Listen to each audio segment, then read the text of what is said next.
Good evening, Quincy. Welcome back to the Ruth Gordon Amphitheatre, and it is my distinct pleasure to introduce some theatre tonight. Before we get started, I'd like to remind you that the bathrooms are where they always are. They haven't moved. We have Smiles for Miles ice cream. Go get your nice cold refreshments. We also have Black Creek Barbecue, wonderful food, and Breakrock Brewing at the top for your liquid refreshments. I'm not supposed to say too much about what's about to happen, except I am going to mention this show is being directed by my wonderful RADA-trained wife, Anne Danby. If she's around, can you wave? She's up the top. And this is the second show by the Thalia Theatre Troupe. So please give them a big hand and a big welcome. Thank you. Hello, and welcome to this performance of The Complete Works of William Shakespeare, abridged. Now, before we get underway, I just have a few brief announcements. The recording of this performance by any means, photo, audio, or video, is strictly prohibited. So if you have a cell phone on you, please take a moment right now to take it out and turn it off. Trust me, you do not want to mess with our zero tolerance policy. I got you on my sights right there. I know you're always on your phone. All right, so tonight, I do want to tell you that the toilets are located in the bathrooms. Now, we are going to get on with the complete works of William Shakespeare right after you sign our terms of service. Now, there's no need to read it. It's just your standard liability waiver, criminal record affidavit, and next of kin, all of that stuff, okay? So, in order to sign it, what you're going to do is you are going to raise your forefinger, place it on your arm where you were last vaccinated, and if you were not vaccinated, just go ahead and raise your hand, and Usher will happily come around and inject you with a tracking device. Now, don't worry, it's a small one.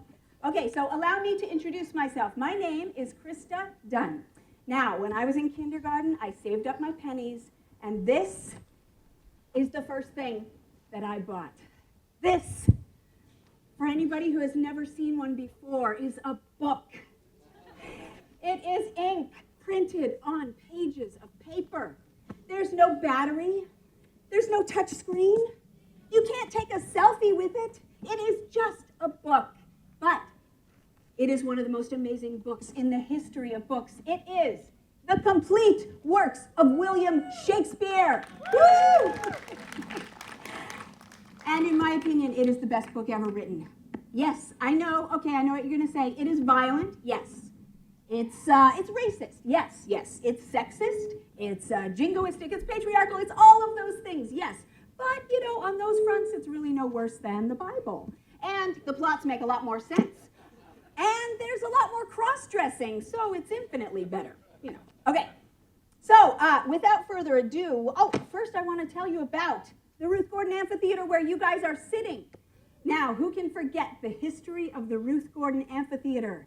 That production of Cyrano de Bergerac, starring Steve Dooner, where he lost his fake nose just as he was about to shout, "My panache!" Or recently, Divas with a Twist was here, and they had that scandalous costume malfunction, as you may recall.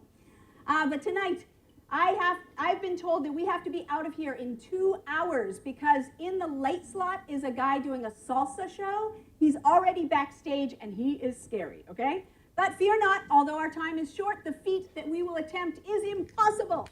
Tonight, my partners and I are going to show you the complete works of William Shakespeare, the magic, the genius, the towering grandeur of the complete works of William Shakespeare. So without further ado, I would like to introduce you to somebody who knows more about Shakespeare than anyone she knows. She is one of Boston's most preeminent Shakespearean scholars. She has a bachelor's degree from Emerson College, and she has a certificate of completion from preeminentshakespeareanscholar.com. Allow me to introduce Ms. Elise Clinton. Thank you, Krista. Good evening, friends. William Shakespeare, playwright, poet, actor. Stratford upon England's proudest flower. He was born in the heart of the English countryside and then transplanted to bask in the warmth of the literary glow of London's greenhouse. A man who, despite the ravages of male-pattern baldness, planted the potent seed of his poetical genius in the very heart of Elizabeth's England. From there it took root, spread throughout the lymphatic system of Western civilization, until it became a giant carbuncle of knowledge and understanding on the very organ of our consciousness. Wow. And yet, how much do we intellectually flaccid members of the 21st century know about the fertile womb and plump fruit of Shakespeare's loins? Yeah, how much? Let's find out, shall we? Bob, may I get the house lights, please? No. Okay. You're all a theater-going crowd, right? Obviously of above-average literary intelligence. So if I may have a show of hands, please, how many of you have ever seen or read anything by William Shakespeare? Any contact with the bard whatsoever? We're screwed. Why? They know more about Shakespeare than we do. Well, you're an eminent Shakespeare scholar. I'm preeminent. Well, then be preeminent. Right, okay. Hi, so, how many of you have ever read or seen All's Well That Ends Well? So, this seems to be separating the wheat from the chaff rather nicely. Okay. Let's see if we have any super eminent Shakespeare scholars in the house. How many of you have ever seen or read King John? King John, anyone? Really? You have. Why don't you come step up here for a second, please? Here, come here. Did you see it or read it? I downloaded it. Would you mind telling everyone what King John is about? A hunchback? Okay, my friends, ecce homo. Say what now? Judging by your obvious lack of fluency in Latin, may I presume you have not matriculated? Not today. Okay, my friends, this individual stands before you, a prime example of the failure of the American educational system. Hopped up on empty gigabytes of pirated text. Look, now, look at the person next to you. Go ahead, look at them. Do you recognize there the same vacant expression? The same pores clogged with the acne of intellectual immaturity? Or do you perhaps see, don't look at me, keep looking at them. Do you perhaps see there a plea, a desperate longing for literary salvation? Can I sit down? No! You stand before them, a living symbol of a society whose capacity to comprehend, much less attain, the genius of a William Shakespeare has been systematically stunted by Star Wars sequels, totally hemorrhaged by Too Hot to Handles, and fully broken down by Big Brothers and Bachelorettes. I say to you all, toss out your tawdry televisions to savor the splendor of the sonnet. Abandon the isolation of the iPhone to drink in the idols of the I am. Imagine a world where manly men can wear pink tights with pride. Hallelujah! A brave new world, my friends, where this book, where is it, was found in every hotel room in the world. Amen! This is my dream, friends, and you all can be a part of it tonight. All you need to do is take out your phones and text Shakespeare is God to 57154. Standard rates apply. Now, on with the show, and may the bard be with you. Now, those of you who own a copy of this book know that no collection is complete without a brief biography on the life of William Shakespeare. So, presenting that portion of the show is the third member of our company, Ms. Jen Charney. How's everyone doing? So, as if you couldn't tell, so not a audience member. Psych! Gotcha. Psych. So, I've got my iPhone here. Elise talked a lot about the iPhone. But it's awesome, right? Because I've got Wikipedia, and I looked up Shakespeare, so I could talk a lot about, like, all the cool stuff he did, right? So, here we go. Okay. William Shakespeare. William Shakespeare was born in 1564 in the town of Stratford-upon-Avon, Warwickshire. The third of 8 children, he was the eldest son of John Shakespeare, a locally prominent merchant, and Mary Arden, daughter of a Roman Catholic member of the landed gentry. In 1582, he married Anne Hathaway. No, different Anne Hathaway. Oh, really? Yeah, that stinks. I loved her in Les Mis. Anyways, okay. He arrived in London in 1588. There, with his provincial charm and folksy wit, he quickly became a popular figure around the U.S. Capitol. Wait, what? After dominating Michael Douglas in a debate, winning the highest office in the land, and totally nailing his role in Bill and Ted's Excellent Adventure, he issued the Emancipation Proclamation on New Year's Day, 1863, thus freeing the slaves. I never knew that. That doesn't seem right. Even though he modernized the economy, won the Civil War, and built a transcontinental railroad, sadly he was assassinated at the Globe Theater in 1864 by an actor with a cannon. He is buried in the log cabin in Stratford, although there's a massive monument to him at the mall. Thank you. Okay, well, we don't have much time tonight, so without further ado, we are proud to present the complete works of William Shakespeare, abridged.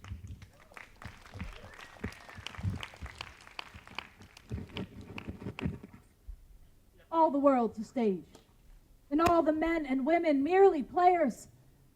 They have their exits and their entrances, and one man in his time plays many parts. Yet, how many parts exactly must one man play? Shakespeare's dramatis personae numbers 1,222 roles.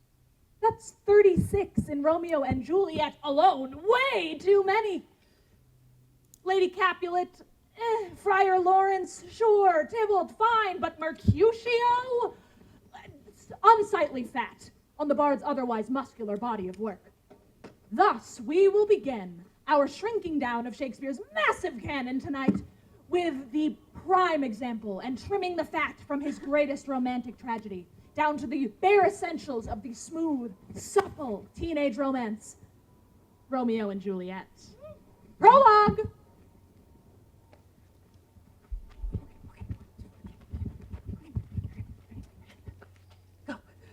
Two households, both alike in dignity, in fair Verona, where we lay our scene.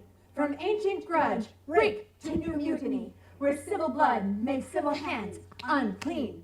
From forth the fatal loins of these two foes, a pair of star-crossed lovers take their life, whose misadventured, hideous o'erthrows do, with their death, bury their parents' strength. Okay, come on.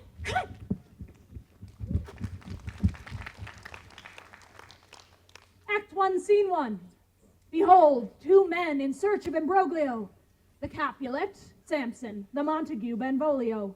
Verona's fragile peace shall be undone, and tragedy begin with the biting of a thumb. I'm a sailor and I love to sail over the bounding sea. Early in the morning. Oh, it's him. I am going to kill him, beat him up, and then kill him again. Oh, it's him. I hate him. I hate his family. I hate his dog. I hate them all. Oh.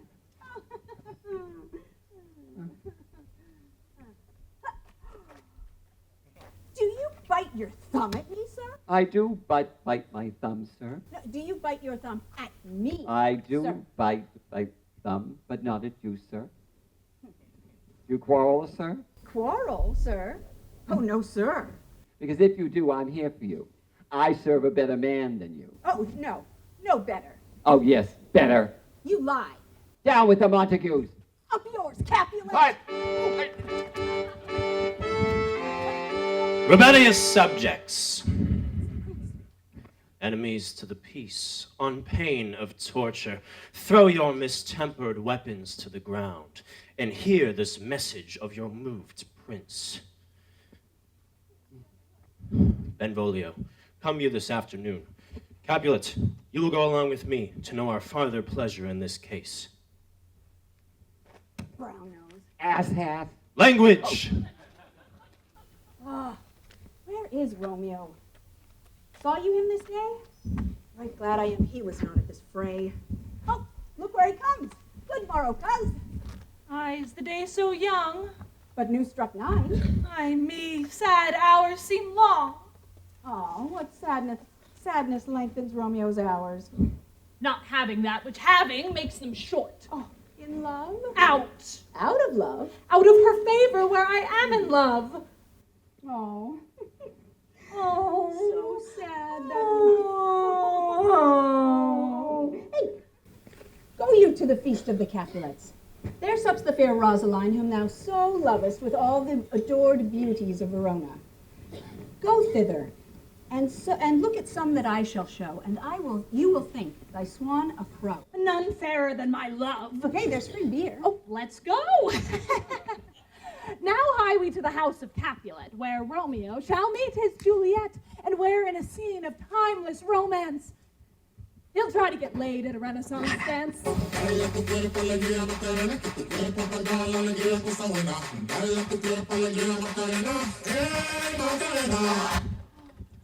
Oh, she doth teach the torches to burn bright. Did my heart love till now, forswear its sight, for I ne'er saw true beauty till this night. If I profane with my unworthiest hand this holy shrine, the gentle fine as this, my lips, two blushing pilgrims ready stand to smooth that rough touch with a tender kiss. Ah, good pilgrim, you do wrong your hands too much. Which mannerly devotion shows in this? For saints have hands that pilgrims' hands do touch, but palm to palm is holy palmer's kiss. Have not saints' lips and holy palmers too? I, pilgrim, lips that they must use in prayer. Then, dear saint, let lips do what hands do. Ah, saints do not move, though grant for pressing.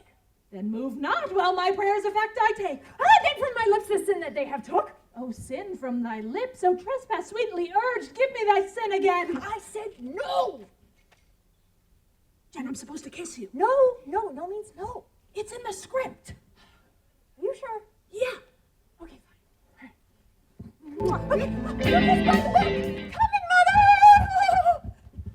Is she a Capulet? Aye, so I fear the more is my unrest. Jen, what are you doing? The balcony scene. Duh. No climbing. Oh.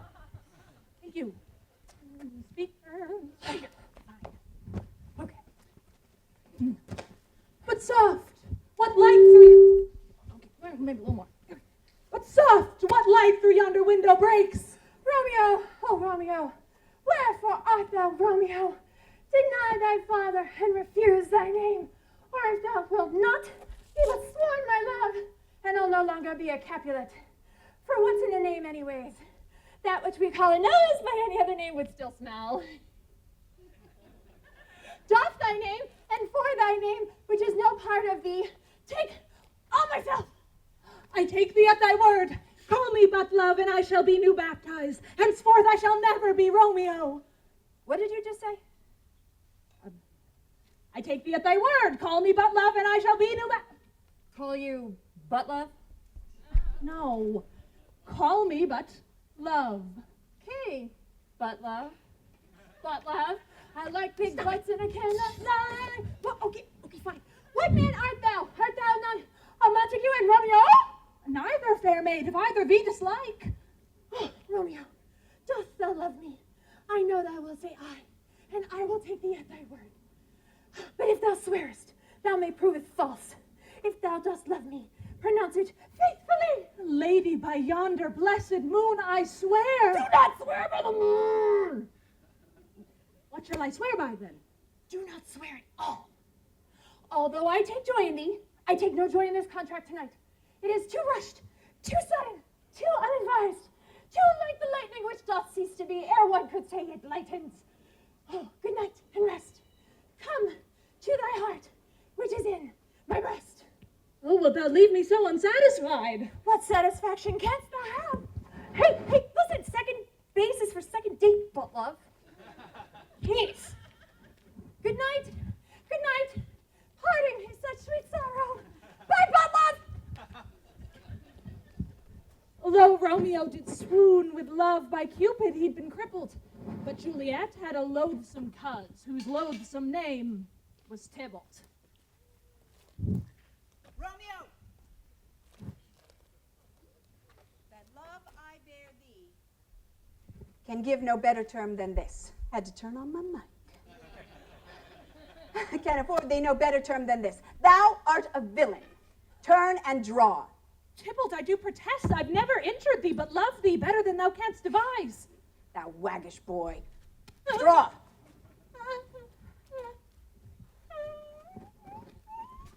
Oh, oh, I am slain. Oh.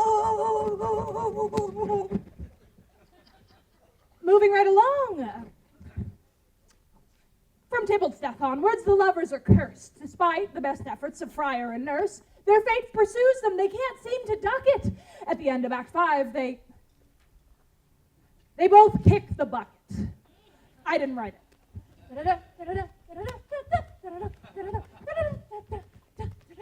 Oh, gallop apace, you fiery-footed steeds, and bring thou night immediately.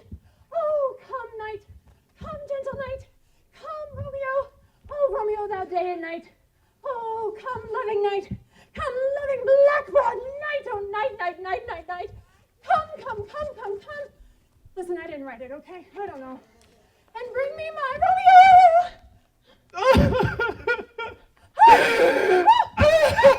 My nurse! My nurse! Your boobs are very overboard. I know. Put those things away, Brian. Come on. Okay. What news? Alack the day! He's gone! He's killed! He's dead! Can heaven be so envious? Oh, Romeo! Whoever would have thought it? Poor Romeo! Oh, no.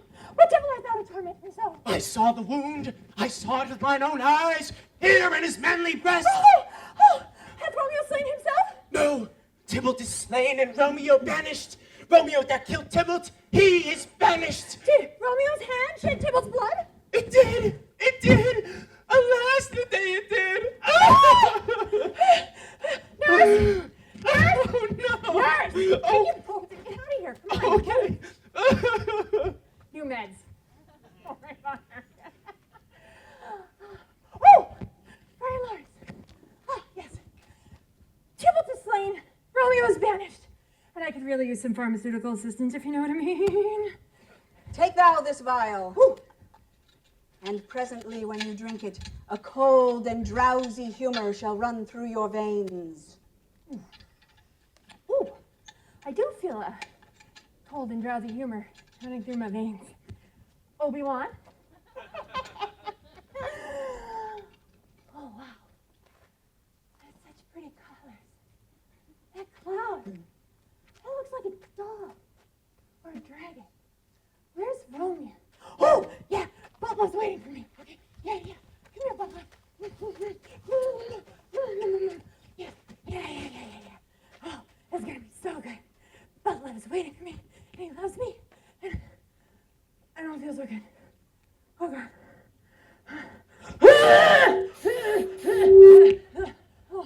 Oh, I think I got on my hair. I hate when that happens. Oh, I feel better. I feel way better. Oh no! My love! My wife! Oh, death that has sucked the honey from thy breath hath no power yet upon thy beauty. Oh, Juliet, why art thou yet so fair? Don't know. Maybe I'm born with it. Maybe it's Maybelline. Here's to my love. Oh, true apothecary, thy drugs are quick. Thus, with a kiss. Oh, no tongue, Jen. I die. Oh. All right. Good morning. Oh, right. Oh, God, I feel so much better. And where is my Romeo? Oh, goodness. Oh, what is this? Flask in my true love's hand. Oh, poison hath been his timely end. Oh, Churl, drunk all and left no friendly drop to help me after. Oh, then I'll be brief. Happy dagger, this is thy sheath. That's Romeo for you, I guess. Okay. Thus I die. Nothing happened. Oh, yeah.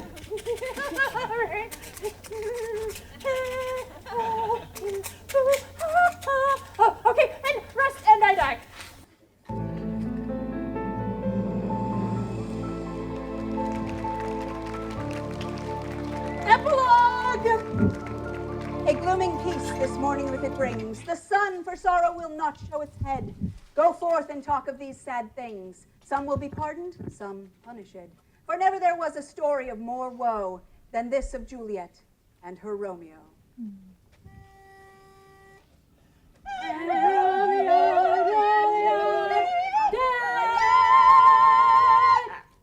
Okay, so we did R&J in 12 minutes, guys. Awesome! Not awesome. At this rate, the whole complete works is going to take 7 hours. Crap.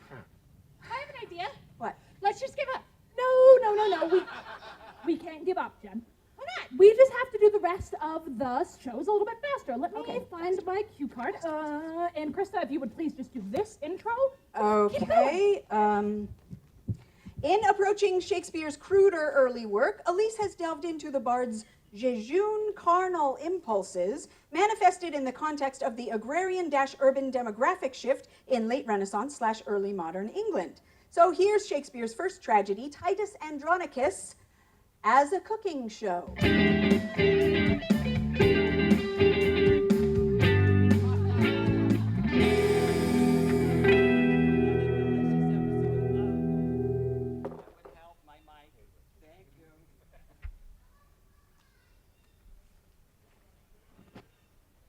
Hello and welcome to another delicious episode of Kitchen Tragedies. I'm your host, Titus Andronicus, aka the Gory Gourmet. When you've had a bad day, your left hand chopped off, your son's murdered, your daughter raped, her tongue cut out, both hands chopped off, well, the last thing you want to do is cook. Unless you want to cook up the head of the rapist and serve it to his sick, twisted tyrant of a mother. My daughter Lavinia and I will show you how. Are you as enraged as I am, Lavinia? Then let's bake up some sweet revenge. Oh, hark, villain. I shall grind, not so fast. I shall grind your bones to dust, and with it and your blood I shall make a paste. And of it I shall bake your shameful head. Come, Lavinia, receive the blood. Okay, we're going to make a clean incision now from carotid artery to jugular vein like so. This is so satisfying, isn't it? And when he is dead, which should be right about now, I shall grind your bones to powder small, and with this hateful liquor temper it. And I shall bake his head, take him off. Go ahead. At about 500 degrees. And then we shall have 45 minutes later this lovely human head pie. Show them the pie, Lavinia. That's a good girl. That's it. Who's going to eat this pie? Will you eat the pie, Dread Queen? Will you please feed it? It's finger licking good. Does that bring us closure, Lavinia? Yeah, that's good. Well, it's another kitchen catharsis. Be sure to watch next week where Coriolanus has a recipe for hoarded cornbread, and Timon of Athens serves a meaty new Greek set. Lavinia, what are you doing? Meaty Greek new set. Come on, Lavinia. Okay. Well, I did warn you about all that violent patriarchal stuff. So let's move on from his earlier cruder works to his later, more mature works. Ryan will now interpret the bard's treatment of the themes of jealousy, betrayal, and loyalty in the dark and brooding tragedy Othello, the Moor of Venice.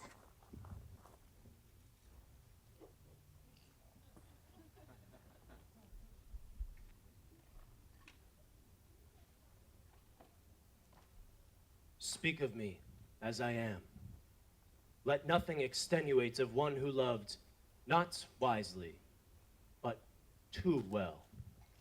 For never was there a story of more woe than this of Othello and his Desdemona.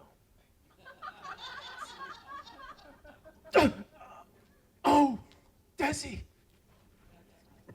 Bob, can we get some house lights? No! Okay, well, Ryan, That was super embarrassing, man. Yes, it seems as though Ryan, secure in the infallibility of the internet, has taken it upon himself to Google the word more and decided it's a place where you tie up boats. Well, I didn't Google it, okay? I asked ChatGPT. Lose the boats! Okay. All right, so who out here in the audience knows what a moor is? Oh, you didn't just shout it out. You can just shout it out. It's okay. I don't know. I think maybe they don't know either. What is it? What is a moor? Are you seriously? Yep, All right, well, you know what? I think this is a wonderful opportunity to have a much-needed deep dive into ethnic racial identity vis-a-vis male-female power dynamics in an arguably white male supremacist society, huh? Okay, or I have an even better idea. Maybe the boats were awesome and we are done with Othello. Yes! No, fine. All right, how about we take a little break from all these heavy tragedies Okay. and move on to the comedies? Yeah, okay. Comedy! Yeah. They do have fewer notions of outdated ethnicity, you know? Oh, no, not really. But okay, sure. Yeah, comedy. Yeah. Well, Shakespeare's comedies were greatly influenced by the plays of Claudius and Terence, Ovid's hilarious Metamorphose, as well as the rich Italian tradition of Commedia dell'arte. The bard was a genius at borrowing and adapting plot devices from these different theatrical traditions. What is this? Hey, Jan, Uh-huh. that's called plagiarism! The bard didn't plagiarize, Jen. He distilled. Whatever, man, he's still a big cheater. Hey, Jen, it takes a real genius to be able to distill 5 different ideas into 16 plays. Yes, but see, Elise, that's the problem. I can never tell them apart. I mean, like, what's the one? There's a shipwreck, twins, and a wedding at the end. All of them. See, that sucks. Shakespeare obviously should have written one exemplary play instead of 16 sucky ones, Duh. which is why I have condensed Shakespeare's comedic diarrhea into a single solid, well-formed clump of hilarity entitled The Comedy of Two Well-Measured Gentlemen of Lost in the Merry Wives of Venice on a Midsummer's Twelfth Night in Winter, or Cymbeline taming Pericles the Merchant in The Tempest of Love as much as you like it for nothing. Or Or The Love Love Boat Boat Goes Goes to to Verona. Verona. Okay, we're going to do this now. Okay, go on. Off. You stay here. Okay? Act 1, a Bohemian duke swears an oath of celibacy. Why? Turns the rule of the city over to his tyrannical brother, setting sail for the golden age of Greece. And while rounding the heel of Italy, the duke's ship gets caught in a terrible tempest that casts him on a desert island along with his daughter, a sweet, innocent, clueless young thing with a sick booty. Oh, Father, I am so lonely and pubescent on this island. I am sad. Hoo-hoo. And I am frisky. Rah. Oh, precious daughter, watch out for hypersexualized symbols of colonial oppression lurking in caves. Okay, Bye, yeah. Meanwhile, the Duke's long-lost son, a handsome, dashing, clueless young merchant, is also shipwrecked on the very same island. How shall I survive without funds in this strange foreign land?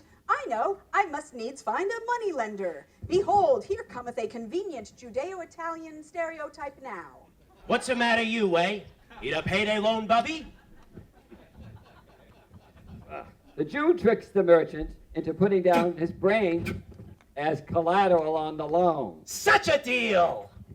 Act 2. Fearing ravishment, the foolish young princess disguises herself as a boy and becomes a page to the handsome, dashing, clueless young sailor. You there, boy. Yes? I mean, yes? You shall woo Kate for me, for she is shrewish, and I am sick with love and gender dysphoria. I too am confused and phlegmy down there, although I do not speak it aloud. I do love thee, though I am a boy. I swingeth not that way, boy. Go, bring this letter to Kate. Hie thee hence. Whence? From hence to thence. That doesn't make sense. Because you're dense. The beautiful, foolish young princess arrives in Mandrag to woo the shrew. It is I, Kate the Shrew. I am so a woman and you totes a man. Come hither. Whither? Hither from thither. If you come inside, I'll show you my zither. Act 4. On the 12th night of midsummer, a puckish sprite leads all the lovers deep into the forest, squeezing the juice of an aphrodisiac flower into their eyes, while the queen of the fairy seduces a rude mechanical named Bottom, who has the head of an ass. Yeah, but I have the ass of a man and I'm hung like a donkey. Act 5. In the ensuing omnisexual animalistic orgy, the prince's man clothes get ripped off, revealing her sick booty and more. The merchant recognizes his sister. My long-lost identical twin. My long-lost and strangely attractive brother. The shrew realizes she's bi-curious. Oh, brave new world. The dashing young soldier prefers Bottom. And thereby hangs a sweet tale. The Jew exits, pursued by a bear. Oi! And they all get married and live happily ever after. Now give us your hands if we be friends.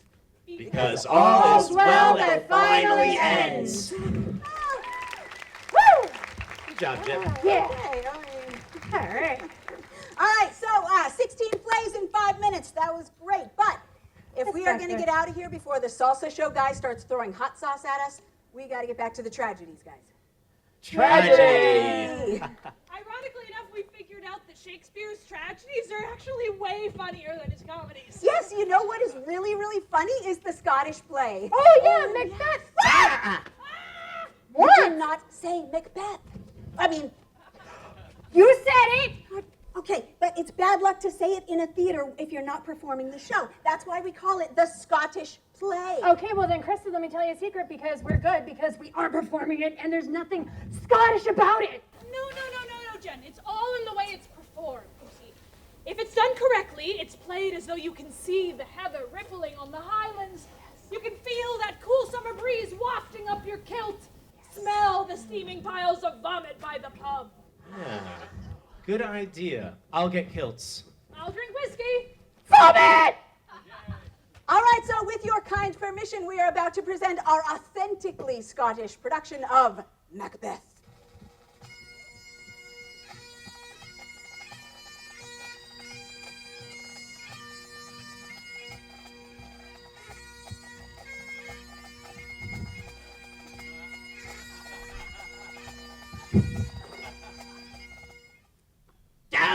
Dabble, toil and trouble.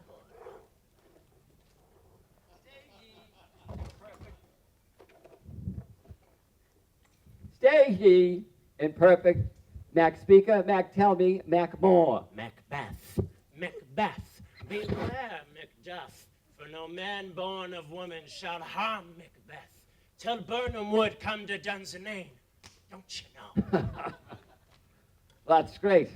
What Mac I, Mac need, Mac fear, Mac duff? Huh? See you bra flocked nanny figures clunge McKinley. It's days of old lang syne for you. Know that Macduff was from his mother's womb untimely ripped. What you think about that? I did not like it, but I support a woman's right to choose. Lay on, haggis breath. Hi. Huh? Hi. Frank, shut. Macbeth, you killed me wife, you murdered me wee bairns, and you shat in me stew. I did not. You did. I had to throw half of it away.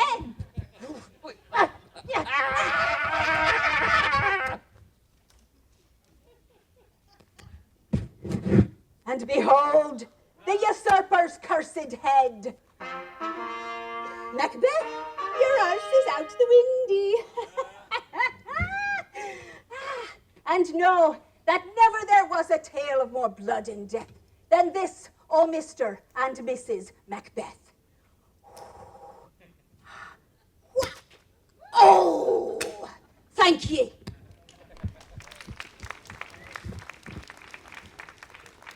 Meanwhile, in ancient Greece, Julius Caesar was a much beloved type. All hail Julius Caesar! Hail, citizens! One day a soothsayer came to Julius Caesar and said, "Beware the Ides of March!" The great Caesar, however, chose to ignore that warning. What the hell are the Ides of March? The 15th of March! Why, that's today. Et tu, Brute?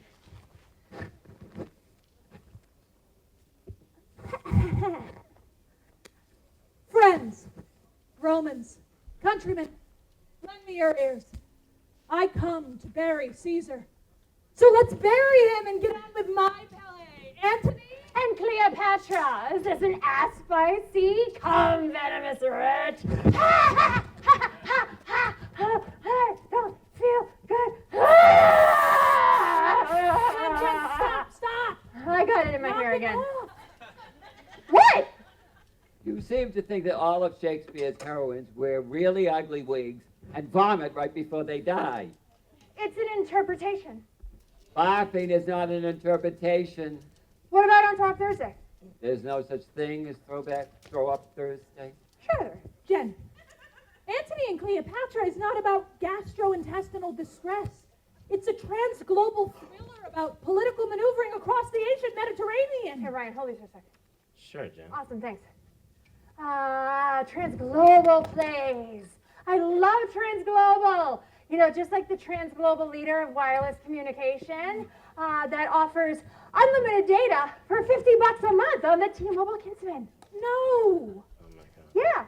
It's called the T-Mobile Kinsman. Right here on my iPhone. And 2 lines, and did I mention no contracts? Jen, Shakespeare wrote a play called Two Noble Kinsmen, not T-Mobile Kinsmen. Two Noble Kinsmen. No. I could have sworn it was T-Mobile. Jen, do you have a product placement deal with T-Mobile?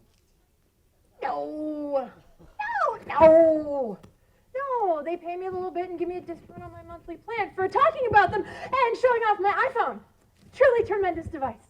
Two Noble Kinsmen is about two cousins who fall in love with the same woman, not about wireless carriers. Well, were they on the unlimited family plan? No. Well, they should have been. They could have saved them. Listen, my friends.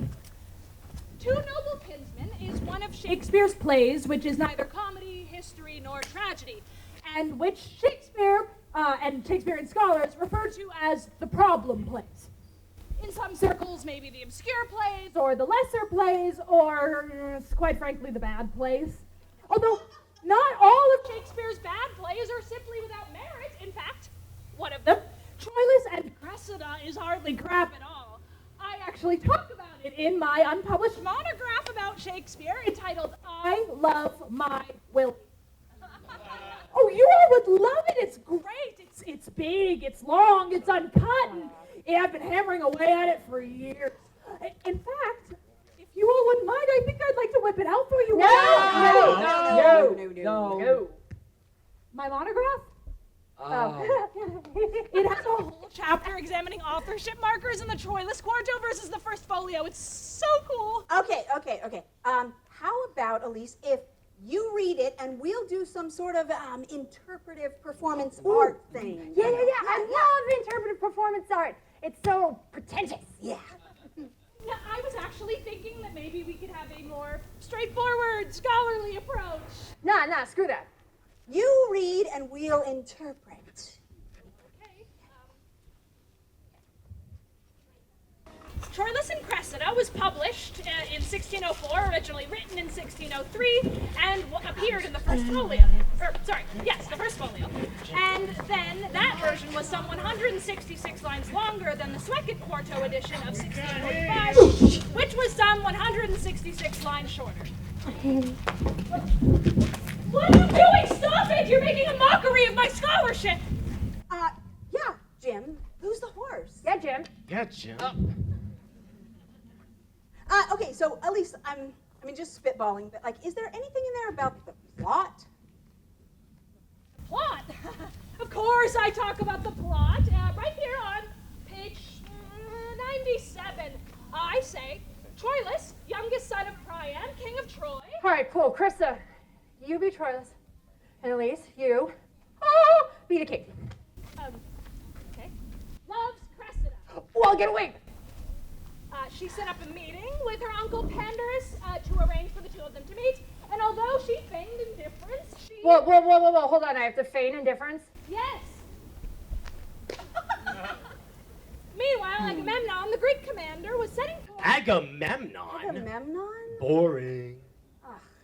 Look, Elise, you know I love your brain, but when you get into all that footnotey Greek stuff, it's just like, nah. Yeah, like as soon as you said It's too much. Agamemnon, I was like practically asleep. No, I'm sorry. I promised myself I would not do dry, boring, vomitless Shakespeare for these people because it'll probably just turn them off to it. Like when I was studying Shakespeare in school and I would look out the window at the kids at recess playing ball and thinking, damn, why can't this Shakespeare stuff be more like sports? Sports? How do you mean? Yeah, like sports are exciting, engaging. I mean, take the histories, for example, with all those kings and queens running up and down the field, knocking each other off, the throne passing from one to the next. It's exactly like playing football, but you do it with a crown. I mean, there are a lot of similarities. I actually kind of see it.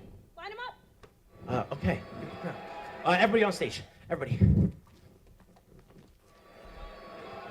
Krista, you're center.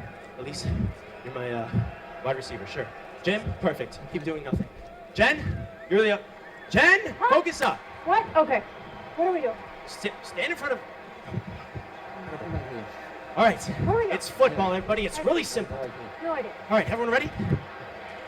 No, but okay. 319, Omaha, Pontefract, Richard III, Henry IV, Part 1, Part 2, cut! Krista the Clown. Krista the Clown.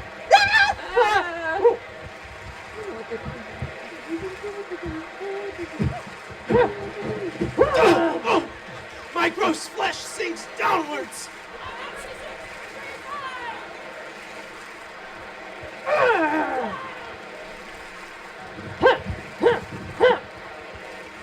He's cutting Henry VI into 3 parts. That's gotta hurt. Michael This could be the end of the Roller Rosa cycle. Elbow! King John is in the clear. He's at the 40, the 30, the 20. Oh, but he's poisoned on the 10-yard line. Looks like he's out for the game. Replacing him now is number 72, King Lear. My kingdom for Regan and Goneril. Cordelia, you go long, okay? There's a penalty marker. Fictional character on the field. Lear is disqualified, and he's not happy about it. Wankers! Lining up now is that father-son team of Henry IV and Prince Hal. Center snaps to the quarterback. And quarterback gives to the hunchback. It looks like Richard III's limp is giving him trouble. A horse! A horse! My kingdom for a horse! There's a pileup on the field. Fumble, and Henry VIII comes up with it. He's at the 15, the 10. He stops at the 5-yard line to chop off his wife's head. Huzzah! And touchdown for the Red Rose. Oh my, you gotta believe this is the beginning of a Tudor dynasty. Henry V, Richard III, the whole royal family speaking absurd. Go Megan! Nice job. Cool. Bob, house lights maybe? No? All right, cool. Whatever. Here. Hey, Elise, take that. Thanks. Someone get a program? Oh, cool. Thanks. Whew. Took so much out of me. What you doing, Jen? I'm looking because I think we're done. Really? Yeah, I think we did all the shows. I think we did all the plays. Look. We did all the histories just now. Okay. Carly's were a lump of hilarity. Yep. And then Titus Andronicus was the cooking show. Romeo and Juliet we did. I did Othello with boats. Don't remind me. And then King Lear was involved in the football game, and we did Macbeth with all the Scottish accents. Right. Yeah. Right. I think that's it, right? And comedies, histories, No, no, tragedies. no, Time in Athens, Coriolanus. Big show. Yeah. Right. Boom! We're good. Oh. Right? Wait. Yeah. No, wait. Look. Oh. Hamlet. Hamlet. No. Nope. Shakespeare didn't write Hamlet. Yes, Yes, you he did. did. Yeah. It's No, the he one about didn't. the uncle Who sleeps with the mother? Would they No, kill the man. father? No, that was Lion King. Hakuna Matata. No. You know what, Jen? Shakespeare, he wrote 37 beautiful plays, and now we're down to one of his greatest works, the Hamlet. We have to. No way. No. That football game left me like emotionally and extremely physically exhausted. I can't do it justice. We don't have to do it justice, Jen. We just have to do it. I don't want to do it. Jen, It's the complete works of Jen. William Shakespeare. We'll call it Complete Works of William Shakespeare minus Hamlet. That's ridiculous. Jen, well, I think all your new friends want to see it. Oh, come on, guys. What do you say? You want to see Hamlet? It's Hamlet. I want to see Hamlet. Yeah, Hamlet. Fine. Ryan, we'll do Hamlet. Great. You know what, though? We'll do it as a two-person show. Krista, Ryan, you guys want to do it so bad? You do it. I'm out. What? No, Yeah, I'm out of here. No, Jen. Get back Jen, here, come Jen. on, Jen, do Jen. not. Jen. Yeah, okay, We can talk about fine. Just don't touch me. Okay? Okay. Fine. No, Oh, she's gonna run her. Stop. We got She's water. gonna run her. I'll beat up Bob. Okay, fine, but that'll definitely turn him off to it. I'm out. No.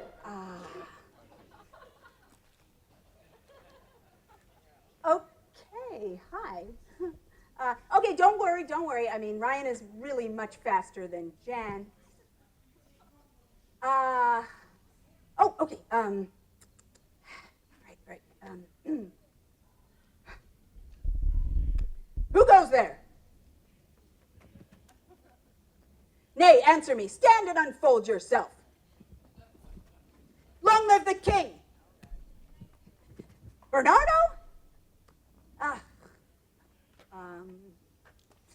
Okay. So this horse walks into a bar, and then the bartender says, "Damn it. Okay. All right. So the other night I had this dream that we were doing this show. It was kind of like the actor's nightmare thing. So we were doing this show, and things were going pretty well, and we were making good time. But then suddenly I realized that we actually didn't know any of Shakespeare, and we were just kind of making everything up as we went along. And then what happened was everybody else ran away, and I was left on stage with an hour to kill, all alone. And then the lights went out, and it was intermission, and I was naked.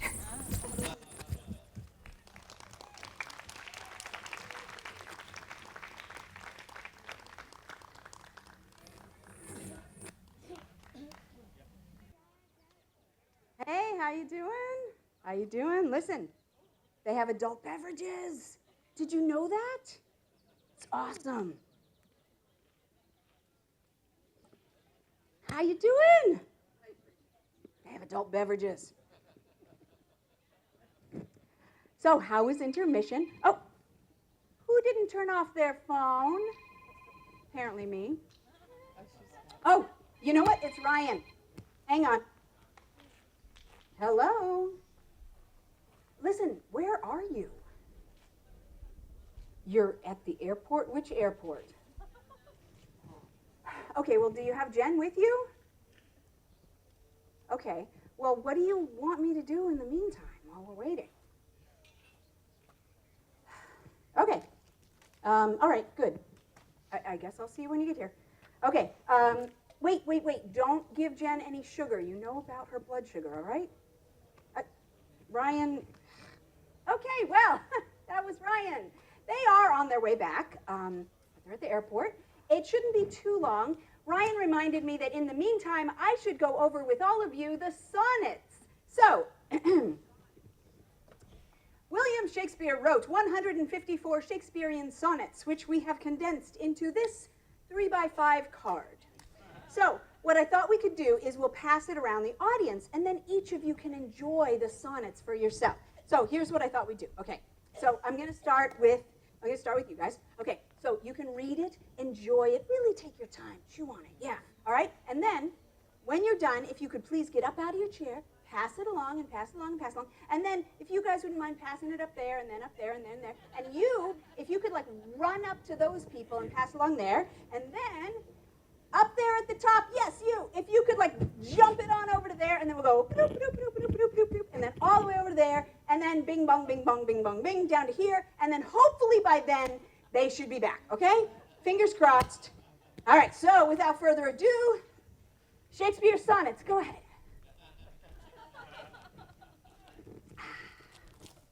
Do, do, do, do, do, do, do, do. Honey, we're home! Oh, yes! All right, they are back. Woo! Woo! Yay! Give me an H! H! Give me an E! E! Give me an L! L! Give me an M! M! Give me an E! E! What's that spell? Hamlet. Right! We're gonna do Hamlet, and I gotta get my helmet to do Hamlet. Did you guys give her sugar? Well, Guys, I told her that if she did Hamlet, that I'd take her to see the Queen of Versailles again. all right. So, Okay. 36 plays down, one to Yep, go. one to go. Okay. The greatest play ever written, the tragedy of the Prince of Denmark, Hamlet. All right. Setting, Denmark. The battlements for the Elsinore Castle. Midnight. Two guards enter. Oh, there we go. Who's there? Nay, answer me. Stand and unfold yourself. Long live the king. Bernardo? Oh, he. Hey. Tis now struck 12. Get thee to bed, fellatio. Horatio? Oh, All right, for this relief, much thanks. well, good night. Good night. Oh, oh. Wait, peace. Break thee off. Look where it comes. Mark, it would be spoke to. What art thou? I charge thee by heaven, speak. I was about to speak when the cock crew. All right, break we up our watch, and let us impart what we have seen tonight unto Hamlet, Prince of Denmark.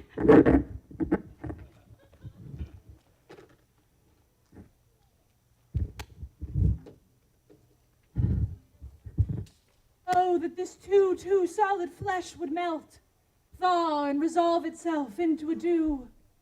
That it should come to this but 2 months dead, so loving to my mother. Frailty, thy name is woman. Yes, you! Married with my father's brother, mine uncle. The funeral baked meats did coldly furnish forth the marriage tables. My lord. Horatio! Hey!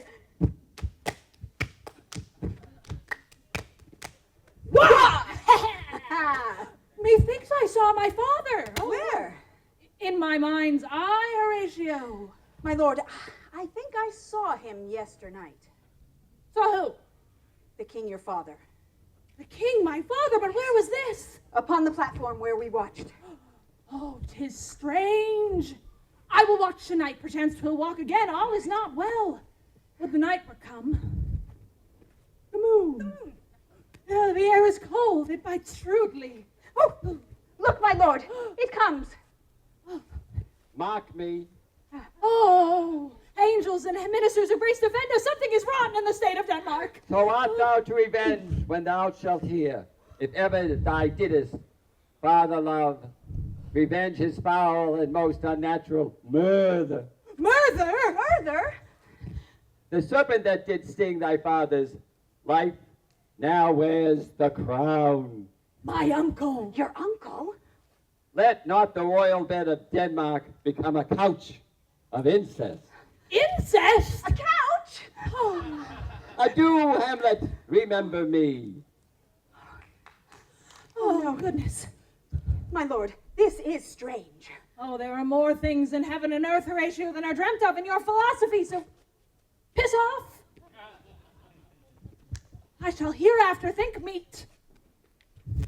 Bacon. To put an antic disposition on. The time is out of joint. Oh, cursed spite that ever I was born to exit right.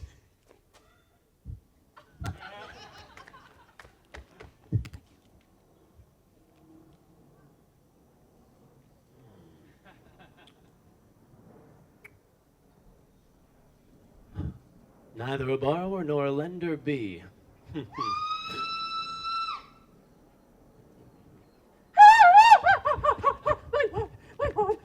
How now, Ophelia? What's the matter? My lord, as I was sewing in my closet, Lord Hamlet, with his doublet all embraced, no hat upon his head, pale as his shirt, with his knees knocked together, and a look so piteous and porpid that he loosened from hell to speak of horrors he come before me.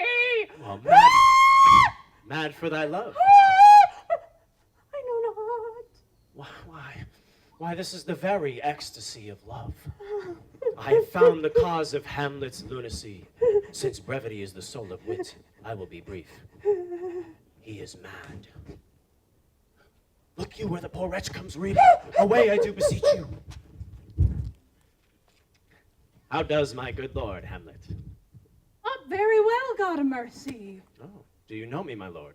Very well, you are a fishmonger. What do you read, my lord? Words, words, words. Though this be madness, yet there's method in it. Hey, Daddy, the players are here, and they want to do that play within a plaything, whatever that means. Okay, bye. My lord. I am but mad northwest. I'll have the players play the play, much like the murder of my father before mine uncle. I'll observe his looks, and if he do but blench, I'll know my course. The play's the thing wherein I'll catch the conscience of the king.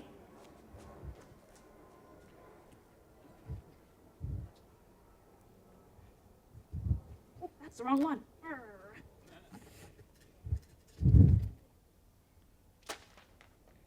To be or not to be? That is the question. Whether 'tis nobler in the mind to suffer the slings and arrows of outrageous fortune, or to take arms against a sea of troubles and by opposing end them, to die, to sleep,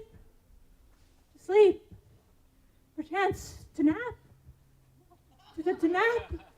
But every time I'm in my crib and my mommy's gone, and oh my God, this is a scary clown puppet. It's gonna get me.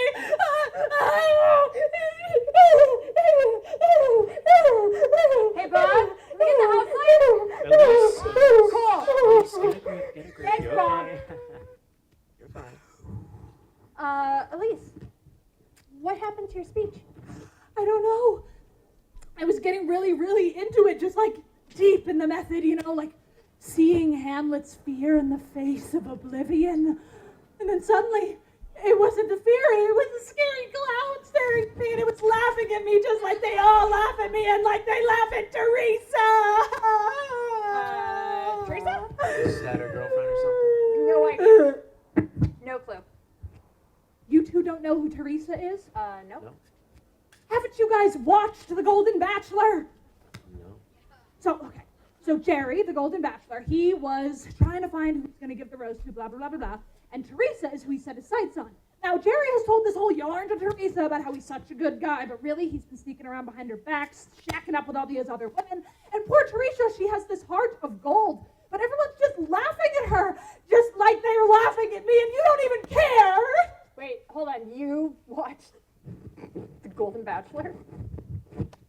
Okay, I watched one episode because my mom used to know Teresa way back in the day, but then once I started, I couldn't stop, and then suddenly it was Love is Blind and 90 Day Fiance, Too Hot to Handle, all of them.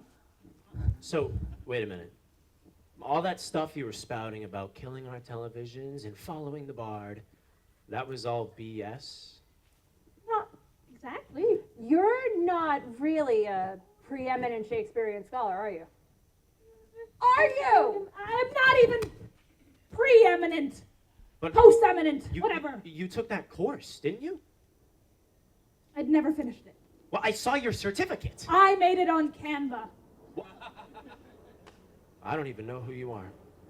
Listen, when I got into it, I thought the world of Shakespeare would be all fast cars and hot babes, but no, it's ibids and quatrains and folios. I mean, come on, so cold. But when I'm in Jersey with Teresa, everyone's so young and fresh and ruthless, and I just wanted to infuse that into Shakespeare's works, but when I do that, they all laugh at me. All right, cool. So, guys, hold on. Sorry, Elise is toast. So we're gonna have to skip the whole to be or not to be thing. Sorry. Wow, we cannot skip to be or not to be. It's the most famous soliloquy in all of Shakespeare. Ryan, it's way overrated. Overrated? Yeah. I mean, think about it. Hamlet's talking about killing his uncle, right? And then he starts talking about killing himself. I mean, where does that even come from? It weakens the character. No, it makes it more complex. The layers give it meaning. No, the layers make it suck. It's all words. Like Fine.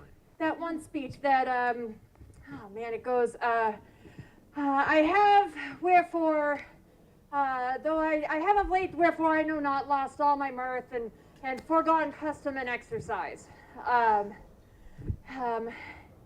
And it seems so heavily with my disposition that this goodly frame, the earth, seems to me a sterile promontory. This most excellent canopy, the air, look you, this brave o'erhanging firmament, this majestical roof fretted with golden fire. Why, it appeareth to me none other than a foul and pestilent congregation of vapors. What a piece of work is a man, how noble in reason, how infinite in faculty, in moving and form, how express and admirable in action, how like an angel, in apprehension, how like a god. The beauty of the earth, the paragon of animals. And what is this quintessence of dust? Man delights, not me. Okay, that didn't sound. That was beautiful. I love you guys. You see? That speech is both emotional and intellectual. The two can live side by side. Okay, so you mean kind of like, kick lines and choruses? Exactly. Sure. Cool. All right. So when I'm playing Ophelia, I should add layers. Yes. Yes, exactly. That would be appreciated. She's not all screams and vomit, There's something going on under that wig. I mean, I bet during that whole get thee to a nunnery scene, I bet she's like thinking things and Yes. feeling things, Yes. like all at the same time, right? Exactly. You know what? Let's do that scene real quick. Cool. Okay? Yeah. Here we go. Okay. Get thee to a nunnery. What? I'm Hamlet, right? Yep. Yeah. So Hamlet says, get thee to a nunnery, and then Ophelia says, no, with layers. No, Jen, no. What? What am I missing? How about a basic understanding of the complexities and interplay of Ophelia's id, ego, and superego? Oh my God, is that it? Anything else? Well, and an emotional understanding of Ophelia as an oppressed woman. Okay. I think I'm gonna need some help for this. All right. What do you mean? Hold on. Excuse me. Hi. Do you identify as female? Jen, boundaries. Listen, man, I don't make assumptions, okay? Oh my What are God. your preferred pronouns? She, her. Okay, can you come with me for 1 second, please? Thanks, cool. You might want to leave that there. No, you're good, don't worry. Jen, I don't think it's a good idea to bring a total stranger on stage. She's not a total stranger. This is my new best friend. What's your name? Natalie. Natalie. We're just going to call you Bob. Yeah, hi, Bob. Because that's way easier to remember. Okay, so Natalie, Bob, yeah. Don't worry, I'm good. Here, we're good. We're just gonna put you here. Yeah, check right? yourself for less. So don't be scared. You're good. So we need your help to go way deep into Ophelia's psyche, right? We're gonna do one of those, what are they called? Freudian analysis? Yeah, Floridian analysis.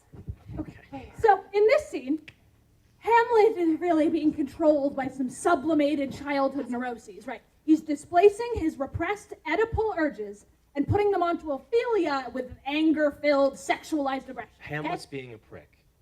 That's what I just said. No, it's Yeah, not. so Hamlet is getting all worked up, right? And he wants Ophelia to get out of his life.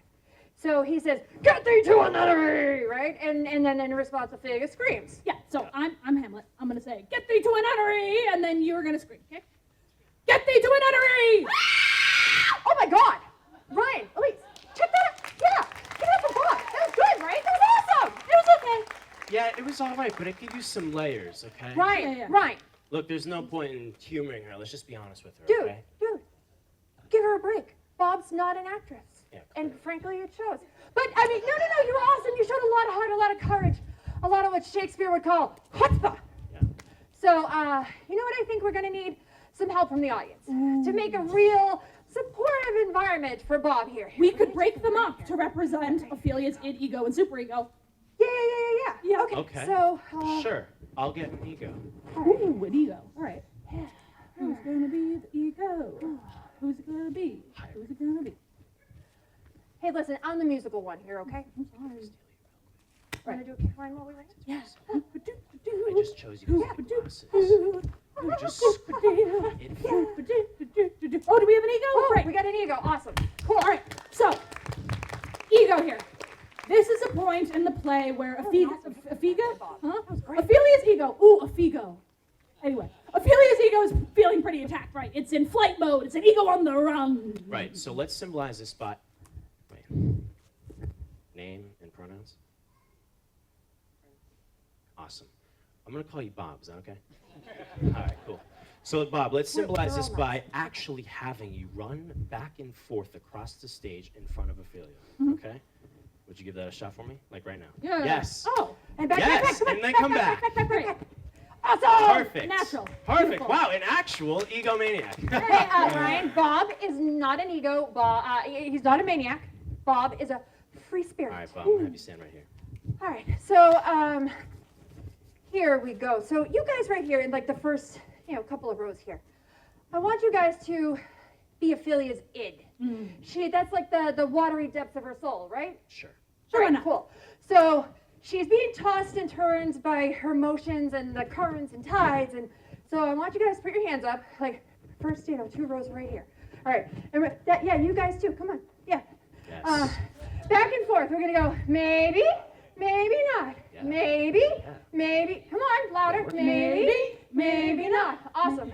Cool. Good. Yeah, Good. and then how about the rest of the rows going back can represent her superego? Yeah. So the superego is like that jumble of voices inside your head that dominate your moral and ethical behavior. It's very strong, very powerful. Some people aren't able to shake it in their entire life. Just like Catholicism. Exactly. Sure thing. All right, so from like center here, this way, you guys are gonna be the superego. Well, Yeah. section A of the superego, right? We did. What did I forget? No, am we gotta I split missing anything? three parts. It's a jumble of voices, 3 parts. Yeah, so this part's gonna go here. Yeah. Okay, and then we're gonna do over here, behind, no, you guys are the id, you guys stay there. Like, Behind you guys, you're gonna be section B, and then way up there in the grass, you're section C. Section C, that's C! Yeah, guys, Good. grass, awesome, cool. all right, great. We got a little one right there. She's in. Awesome. All right, so section A, I'm thinking for this, we're going to represent the part of Ophelia's psyche that has bought into the dominant paradigm, right? It believes itself to be totally worthless unless proven otherwise. Yeah. I mean, Ophelia's saying to herself, like, you're just a waste of space. What's the point? No offense, Bob. None. No. So, we can use Hamlet's line for this. Get thee to a nunnery. Yeah. So, all right, section A, you guys are gonna say, get thee to a nunnery. Ready? Section A. All right, section A, that was awful. All right, we need it loud, strident. Work with us, guys. Section A. Well Much done. less Well totally done. pathetic. Good. All right, section B. You guys, behind the id, you guys, you're id, you're solid. Section B, Yeah. you guys are going to be the part of Ophelia's psyche that wants to go for it. Go for it. Yeah, like Tinder, GTF. Go for it. Freud would call that the libido. Whatever. So, Ophelia's saying to herself, you guys are going to be like, yeah, girlfriend, put on the spendy makeup and go get Hamlet's baloney pony. Okay, so- Ride it. Shakespeare has no reference to a baloney pony, but he does occasionally reference makeup. So for that, let's use the quote, paint an inch thick. I like it. All right, cool. Section B, ready? Inch thick. Okay, all right. You know what? Section A, you could learn a thing or two from Section B. All right. I like the confidence. All right. Okay. All right, section C. I don't know if they can see me all the way, but you guys up on the grass. Section Focus C. up. Yeah, you guys are the most important part of Ophelia's psyche. You are going to relate her to the modern day woman. Yes. You are the part of Ophelia that knows she is not window dressing to that male-oriented, primogenitive Danish court society. Right. She's like the CEO of a floral startup company. Yeah. She doesn't need all of Hamlet's little dramas dragging her down. She's okay? a sister doing it for herself. And she says to Hamlet, screw you, screw Polonius, and screw the Danish patriarchy. Whoa, Jen, that was pretty good. You know what? Let's have Section C say exact words. Well, for real? Yeah, those were perfect. Awesome. Okay, section C, way up there in the grass. You're going to say, screw you, screw Polonius, and screw the Danish patriarchy. Ready? Screw you. Screw Polonius. Come on! Screw the Danish patriarchy. All right, I think that was a pretty miserable C-section. No, that was pretty good, and I know because I've had 2 of them. Okay. All right. Bob, your job as an actress, right, is to take all of these voices. We're going to get them, all this Floridian stuff, whipped into a frenzy, right? Okay. And then it's going to get crazy, and then we're going to stop everything. All attention's going to come to you, and then you're going to let out the most primordial scream ever that really embraces Ophelia, okay?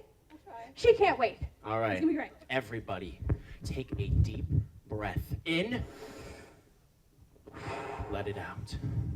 Good. And now, Bob, just remember, whatever happens, just act natural. Okay. All right, Bob. On your mark. Get set. Go. And now the id section. I need your hands up. Maybe. Good. Maybe. Come on, Nate, pay attention.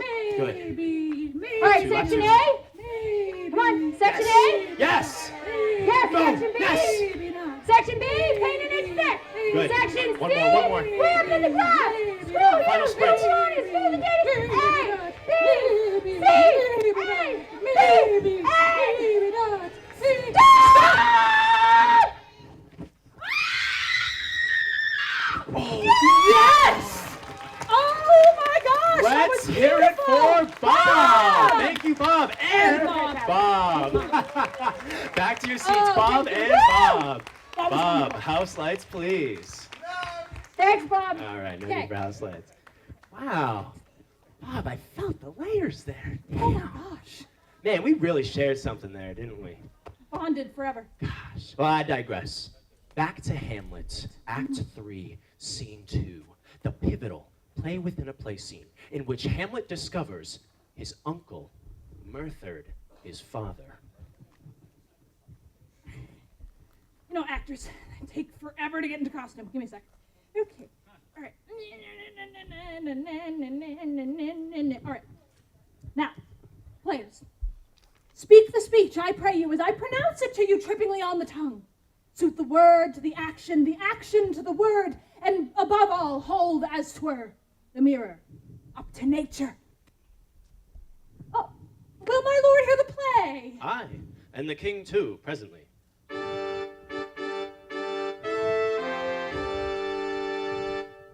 Now, how does my cousin Hamlet and my son?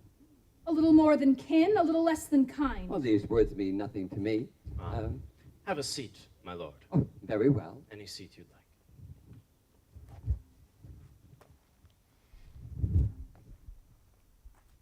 What are you looking at? My lord, the Royal Theatre of Denmark is proud to present the Murther of Gonzago. Oh, a puppet show.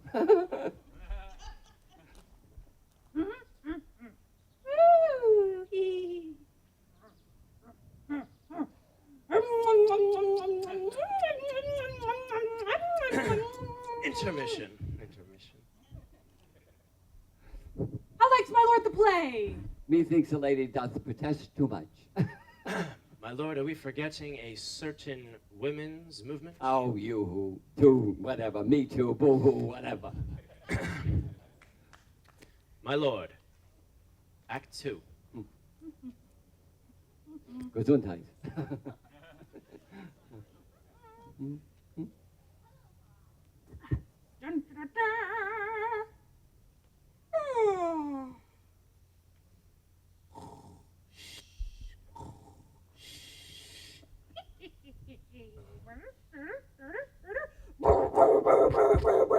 The king rises. Give over the play. Away! I'll take the ghost's word for £1,000.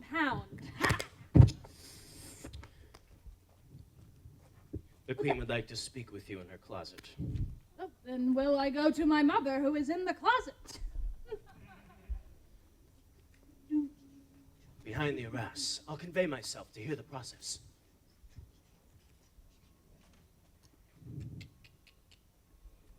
Now, mother, what's the matter?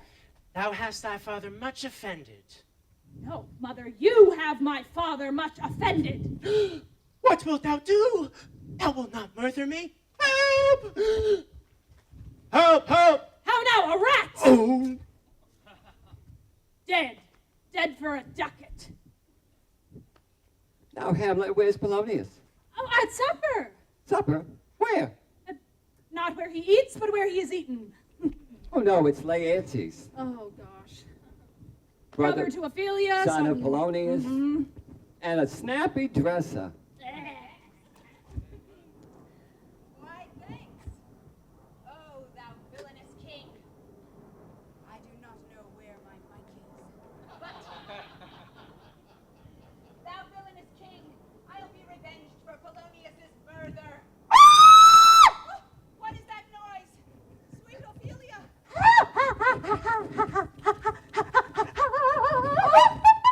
Dear maid.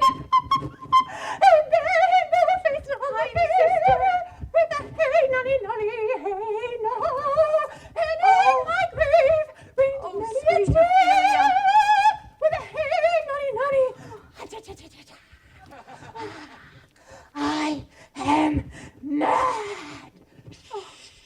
I'm out of my tiny little mind. See, this is acting.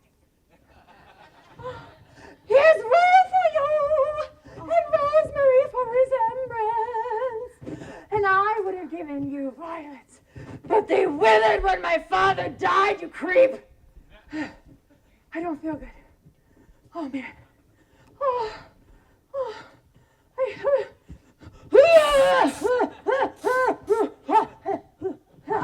Hamlet comes back. Krista, yeah. wait. What's the next scene with Ophelia?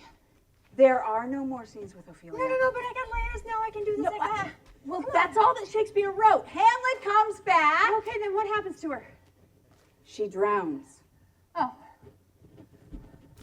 What would I give to show myself my father's son? In deeds more than in words. Aye, and to that end. All right. I will. All right, cool. Here I go.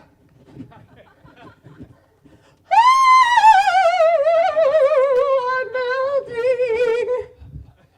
Off stage. She drowns off stage. Fine. Jeez.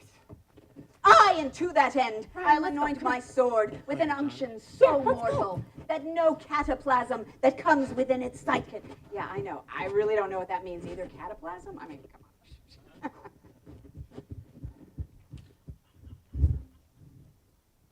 This tongue. No, what is this? This skull had a tongue in it and could sing once. And then came Ozempic. Alas, poor Yorick, I knew him. But soft, here comes the queen. Couch me a while and mark. Lay her in the earth, and from her fair and unpolluted flesh may violets spring. Sweets to the sweet. Farewell.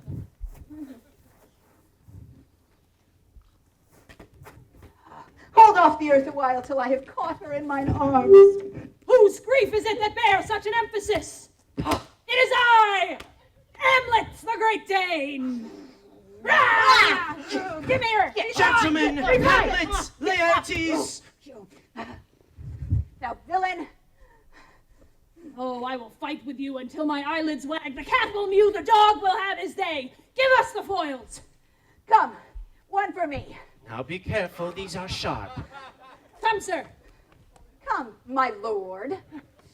Flash, flank, space, Ow! One. No! Hot judgment. A hit, a very palpable hit. Drink off this cup. Oh. Nay, set it by a while. Come on.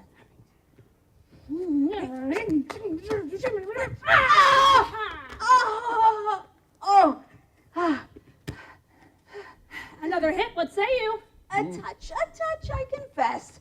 The queen carouses to thy fortune, Oh, Hamlet. madam, do not drink. I will. I pray you pardon me. It is the poisoned cup. It is too late. All right, Laertes, come for the third.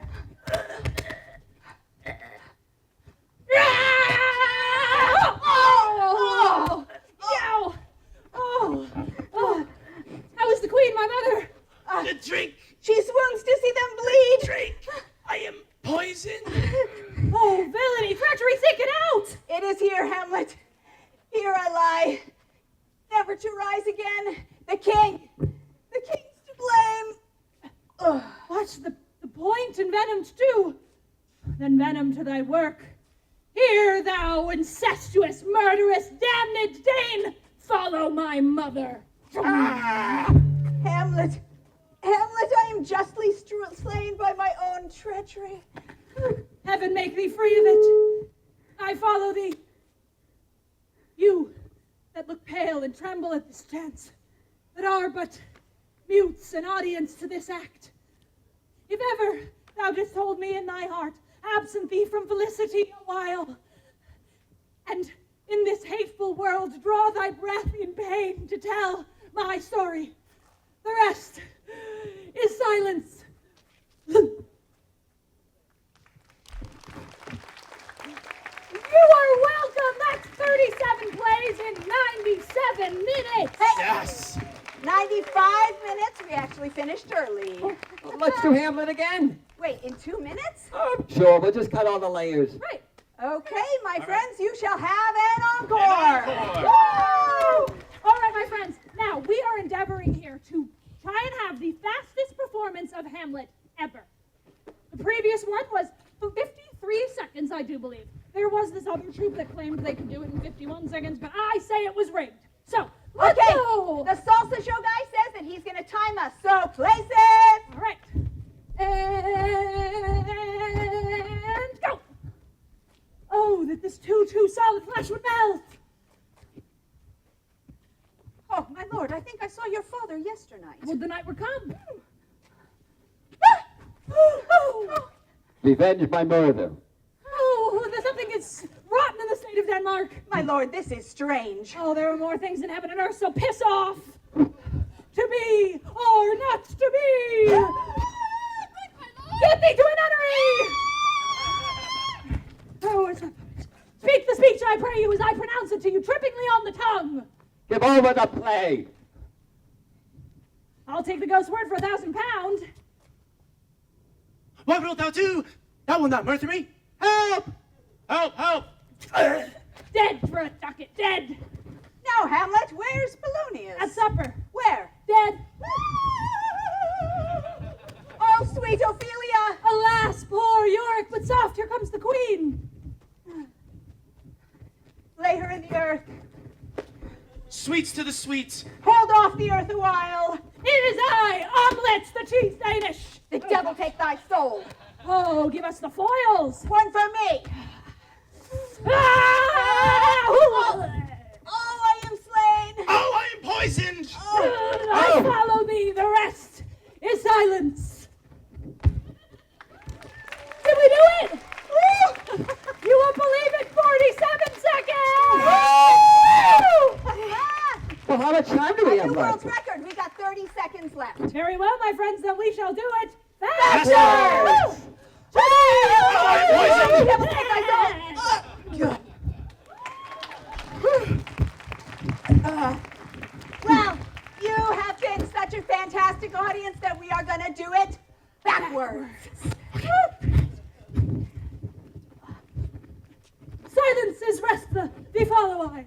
Poison to my O. Slay them, I-O! Foils the ask give. Oh, It is I, Hamlet, Hamlet, the Dane great Hamlet. earth the off-hold! Sweets into sweets. Queen that comes here. Ophelia! York poor alas. Ophelia, sweet! Woo! Father Maya's where? Dead. Ah, Help! Help! Help! Me Murther will not thou. Do thou will what? Oh, my mother, what's the matter now? rises King the... Tongue on, tripping the speech. Ah! Nunnery are to thee yet. Lord my God! Be to not, or be to. Off piss, Horatio, earth and heaven and more things are there. Strange is this, Lord my. Rotten in something is Denmark's state of. Oh, yesternight, Father, your saw, I think I, Lord my. Oh, melt wood, flesh, solid two, this, that. Oh, you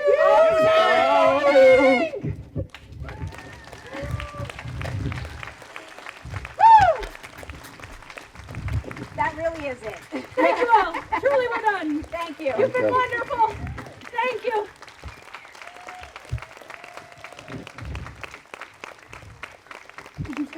Double. No,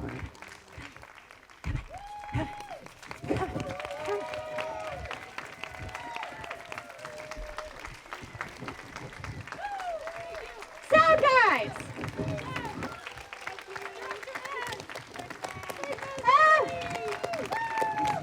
Emily!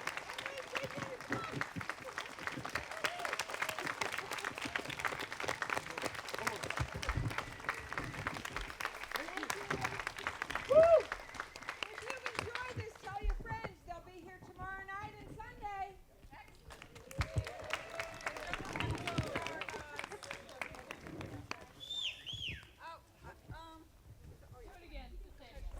I'll say it again. Don't forget to tell your friends they'll be here tomorrow night and Sunday. And don't forget the Chip Jar. Were they not the most amazing cast? I also just want to acknowledge the amazing director, Ann Danby. Thank you, Ann. Absolutely amazing as well. Thank you.